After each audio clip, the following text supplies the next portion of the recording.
Naming binary covalent compounds. You're going to use these prefixes at the top to name the compounds that are listed here. And in your reading materials, it shows you how to do this. So we're going to name them very much like we named the ionic compounds from last packet. The steps are: 1. Name the first element. If there's a subscript after the first element, add a prefix to the beginning of the element name. If there's not a subscript, then you don't add a prefix. So here are our prefixes up here: mono for 1 all the way through nona for 9. And so if we look at this example right here, see how carbon C does not have a subscript. There's no number after carbon. So I'm just going to name it carbon.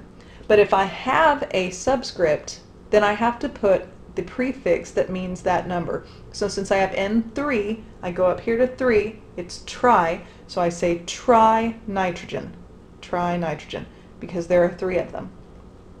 I name the second element after this, and I change the ending to "ide," just like we did with the ionic bonds, and you always have a prefix for that second element. So it doesn't matter if there's a subscript or not, you have to have a prefix. So in this case, here's chlorine, which we would change to chloride. There are 6 of them, so we go 6 is hexa, hexachloride. In this case, we have nitrogen, which would change to nitride.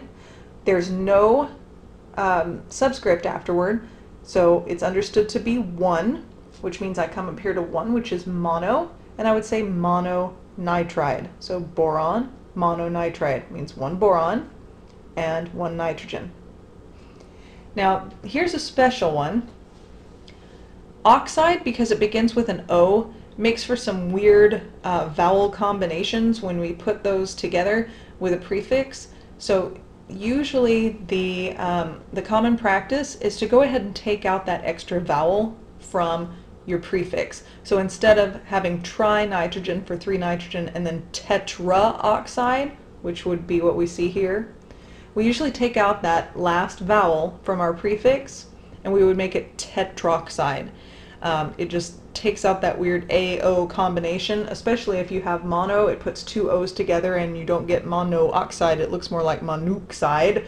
So make sure you take out the last, well, I should say not for this one though. If it were di, you have to keep the di in there and this dioxide. But if you're taking out an O or an A, go ahead and remove those. Okay? Keep the I's in. You would have trioxide, dioxide, but monoxide, tetroxide, pentoxide, hexoxide, etc. Alright, so when you are naming those, use those rules. Refer back to these examples if you get stuck on any of these, and if you still have any questions, feel free to ask.